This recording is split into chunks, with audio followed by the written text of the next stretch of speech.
Bonjour et bienvenue dans Dossier X. J'espère que vous allez très bien. Ça fait longtemps qu'on s'est pas vu. Je vous avais promis que je reviendrais, ça m'a pris du temps, mais je vais vous révéler dans cette vidéo ce nouveau Dossier X un peu particulier. Alors le concept de Dossier X, pour ceux qui suivent comme ça cette chaîne et d'autres, parce que certaines vidéos ont très bien marché de Dossier X, l'objectif c'était toujours de prendre un fait et de voir s'il était vérifiable, s'il était authentique. Parce que bien évidemment, dans le milieu dit du paranormal, vous imaginez bien qu'on raconte tout et son contraire.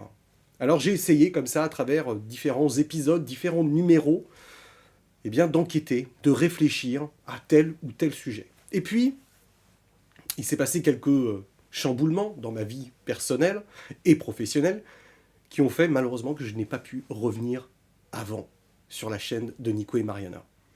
Mais c'est pas pour autant que je n'ai rien fait, et c'est pas pour autant que je me suis pas concentré à un nouveau dossier X. Alors ce dossier X, c'est un format un petit peu particulier. Vous avez cette vidéo, dans laquelle je vais vous parler bien évidemment de qu'est-ce que c'est que ce nouveau dossier X. Et la raison pour laquelle, pendant presque 3 ans, eh bien, je me suis concentré qu'à ce dossier-là, pendant mes temps libres. J'ai mené une longue enquête. Alors, ceux qui me suivent depuis longtemps savent que j'ai été le premier en France à révéler cette affaire de To The Star Academy Art and Science, la fameuse affaire du département de la défense américaine, où le fameux Louis Elizondo a révélé tout un ensemble de choses sur le dossier OVNI qui, je dirais même, a permis de remettre le dossier sur la table de façon plus sérieuse, et puis même les sceptiques, trop sceptiques, parce que je fais partie des sceptiques, hein, mais les sceptiques, un peu suspicieux sur ce dossier-là, se sont dit, tiens, en fait, c'est... Après tout, le sujet OVNI ne serait peut-être pas un sujet foufou, mais quelque chose de bien sérieux et bien réel. Alors, je ne vous cache pas que pendant 3 ans, la rédaction de ce nouveau dossier X, donc ce nouveau dossier X, c'est un livre qui s'appelle « Ils nous ont menti », a été fastidieuse, a été difficile. Déjà en termes de tâches, de vérification, et puis de réflexion, ni plus ni moins, parce que je ne voulais pas écrire un pur livre d'enquête. Le livre est plus ou moins séparé en 2 parties, une partie plus enquête, et une deuxième partie plus réflexion, plus analyse, plus philosophique, sur la question de ces ovnis, de ces objets volants non identifiés, comme on les appelle. Encore une fois, moi je n'ai pas mentionné le mot extraterrestre, j'ai mes convictions, je les aborde d'ailleurs dans cet ouvrage, mais elles sont liées à des rencontres, des échanges, des dossiers, des documents, qui peuvent attester justement de cette réflexion. Alors ce livre OVNI, ils nous ont menti, je vais bien évidemment pas vous révéler tout ce qu'il y a dans le livre, ça n'a pas d'intérêt. Déjà, ce serait trop difficile à faire en une vidéo. Premier point, parce qu'au gré de 400 pages, on peut être beaucoup plus dans la réflexion, dans l'introspection, dans le travail minutieux, parce que je vérifie tout ce que j'écris, bien évidemment, alors qu'une vidéo, eh bien, ça reste qu'une vidéo, on est plus dans du divertissement. Et puis, il y a bien évidemment le fait que ces 3 ans de travail, elles avaient pour un objectif, elles avaient un objectif qui était le suivant. Je souhaitais réaliser un ouvrage qui, même pour les gens qui ne connaissent pas le dossier, ne les perdent pas. Parce que c'est vrai qu'au rythme de ces 3 années, je me suis rendu compte que le dossier OVNI, en fait, est un dossier immense. Alors, je connaissais l'immensité du dossier, parce que ça fait 20 ans que je suis dessus, mais écrire un livre, c'est un autre travail. Et c'est vrai qu'il y a une immensité dans les acteurs, dans les modes de fonctionnement des agences, dans tout un ensemble de choses qui gravitent en fait autour du dossier OVNI. Sociologique, militaire, scientifique, bref. Et il m'a fallu en tout cas condenser toutes ces recherches en 400 pages. Je voulais pas faire plus parce qu'après, pas tout le monde les lit. Je regardais certaines statistiques qui m'ont perturbé d'ailleurs sur la lecture. Les gens lisent apparemment un tiers des livres. Donc, je voulais pas faire un livre trop gros. Déjà, 400 pages, c'est pas mal, alors elles sont un petit peu illustrées, il y a quelques images ici et là. Mais j'essaie de me concentrer sur l'essentiel. Qu'est-ce que la ATIP? Qui est Lou Elizondo? Qu'est-ce que veut To The Star Academy Art and Science? Et tant d'autres questions. Alors aujourd'hui, je vais vous révéler le chapitrage de ce livre. Je joue en carte transparente sur la table pour vous donner envie, bien évidemment, parce que vous imaginez bien, 3 ans de travail, j'espère que ce livre va quand même marcher un peu, parce que ça m'a pris beaucoup, beaucoup de temps. Mais surtout, j'espère qu'il va vous plaire, et que les sceptiques se diront, bah tiens, après tout, je vais peut-être enchaîner sur un autre bouquin, puis un autre. Cultiver notre curiosité. Moi-même, dans ce livre, j'ai été remis en question un nombre de fois incalculable sur des réflexions humaines, des réflexions politiques, des réflexions militaires. Je me disais, mais jusqu'où va m'emmener ce dossier, en fait? Et en fait, ce dossier n'a pas de limite. Donc, je vais, comme ça, en transparence, vous parler un petit peu voilà, du chapitrage de ce livre, et puis vous commenter un petit peu, bien évidemment, le chapitrage. Alors, au début de la rédaction de l'ouvrage, je souhaitais quelque part un livre un peu collaboratif. Je voulais pas, alors je l'ai écrit bien évidemment, mais je ne voulais pas qu'il n'y ait que moi qui prenne la plume pour vous rédiger des lignes. Et c'est pour ça que j'ai été discuter, échanger avec différentes personnalités et savoir s'ils pouvaient, ça les intéressait, répondre à certaines de mes questions. Et en fait, quand je leur pose des questions, je leur demande bien évidemment leur opinion, leur expertise, leur analyse, pour enrichir intellectuellement l'ouvrage. Je prône, et vous le savez, dans le paranormal, dans le paranormal très large, je prône moi justement le travail en commun. Je travaille une synergie, je souhaite une synergie pour travailler. Malheureusement, cette synergie n'a pas eu lieu, n'a pas lieu, parce que majoritairement, les gens qui sont dans le paranormal sur Internet le font pour le divertissement. Et ça n'amène jamais à une enquête, à une démarche, à une réflexion philosophique. C'est ainsi. Je ne vais pas changer le monde, c'est ainsi. Donc je me suis dit, tiens, pour cet ouvrage, qui est mon choix personnel, mon choix professionnel, eh bien je vais appliquer ce que je prône depuis certaines conférences que nous avons fait ensemble. Et donc du coup, j'ai demandé naturellement à Pascal Fechner, ancien directeur du MUFON France, puis aujourd'hui fondateur du Maybe Planet, de m'écrire une préface déjà. Et puis, je vous laisserai lire la préface. J'étais très surpris de sa préface.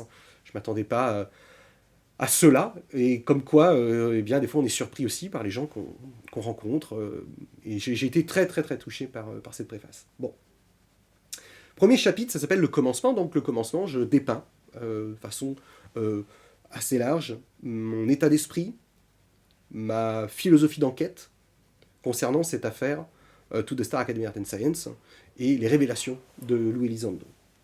Dans le deuxième chapitre, je m'attarde aux objets volants du délit, les objets volants non identifiés. Je les appelle les objets volants du délit.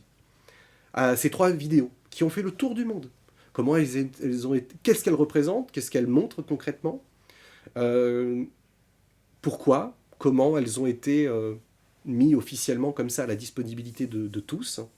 Donc sujet intéressant, je passe vraiment par les bases. Ensuite, troisième point, hommes d'État et technologie exotique. Et du tout, je vais parler de tout un ensemble de ramifications de qui sont les têtes de To The Star.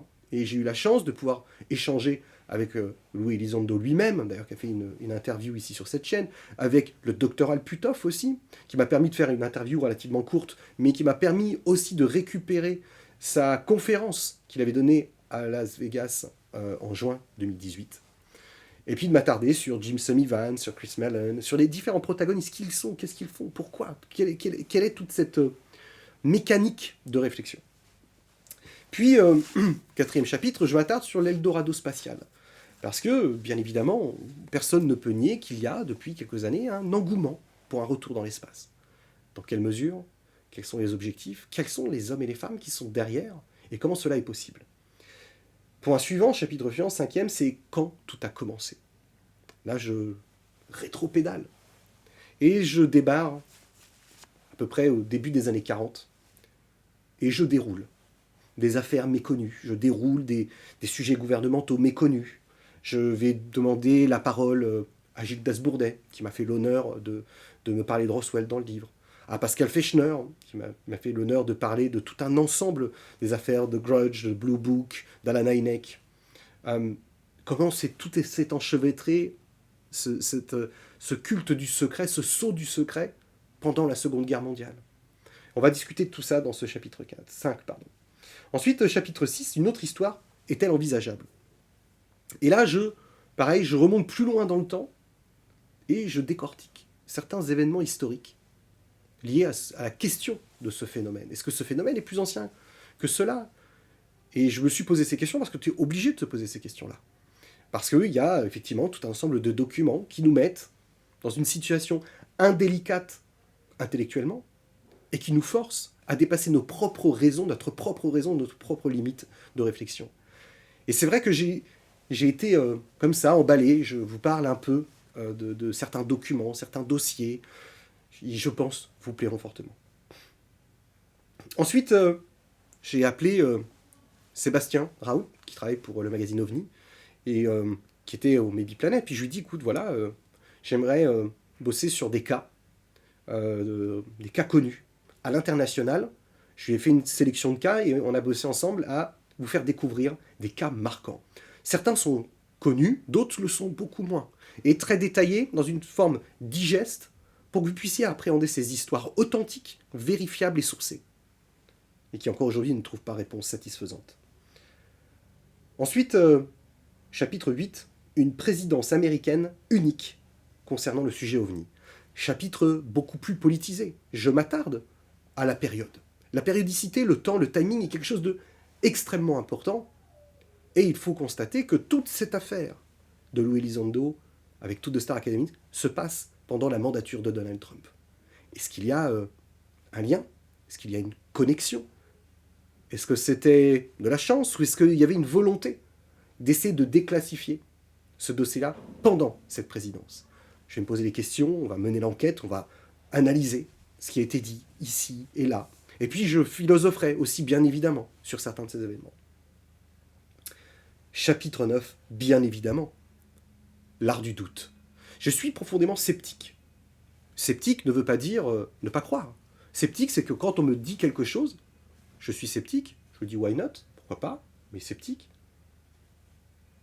Et je vais essayer de chercher des informations pour découvrir si c'est authentique ou si c'est faux.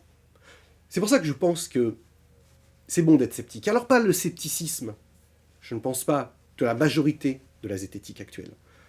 Il fut jadis un temps que la zététique était beaucoup plus raisonnée. Aujourd'hui, elle a pris des proportions extrêmement puissantes avec Internet. Et c'est pour ça que j'écris ce chapitre sur l'art du doute. Comment je perçois le doute? Comment le doute est un instrument absolument magnifique et incroyable pour, de un, chercher les sources, se remettre en question et briser les tabous qui règnent dans notre propre pensée.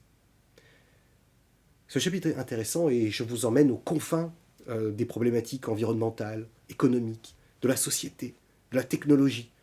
Chapitre très important. Et puis, chapitre numéro 10, et si Lou Elizondo et ses collègues de To The Star Academy Art and Science faisaient partie d'une opération de manipulation? Il est évident que je suis obligé de me poser la question, que je suis obligé de remettre tout en perspective. Et c'est pour ça que ce livre a été difficile pour cela, c'est que j'étais très impliqué dans le dossier. J'avais donné plusieurs conférences, beaucoup de vidéos sur Internet, j'en ai souvent parlé. Mais au bout d'un moment, il faut savoir dire stop, se mettre en retrait. Et puis, comme certains le disent, que c'est une opération de manipulation. Pas sur l'authenticité de ces objets volant non identifiés, mais sur leur objectif. Je suis obligé de me poser cette question. Je ne peux pas ignorer certaines voix très influentes qui disent cela. Et dedans, je récupère le dernier témoignage de Van Braun, notamment. J'évoque tout un ensemble de choses qui amènent effectivement à se poser des questions. Chapitre numéro 11, je parle de la France. France, mon amour. Je parle d'un cas en France, je parle de ce que j'y ai fait, comment je perçois les choses, comment je perçois ce phénomène. Je me livre aussi beaucoup en privé. Ma vie privée, je la livre aussi à vous, dans ce livre. Pour être honnête, j'étais obligé d'aller dans cette démarche, c'était important. Il fallait que je sois absolument honnête, transparent. Je ne pouvais pas me contenir. Il fallait absolument que j'aille au bout de ma réflexion, en brisant certains tabous, peut-être en heurtant certains de temps en temps. Mais j'étais obligé de le faire. Je ne sais pas si je réécrirai un nouveau livre sur le sujet OVNI. Je ne sais pas. Pour l'instant, ça n'est même pas quelque chose d'envisageable.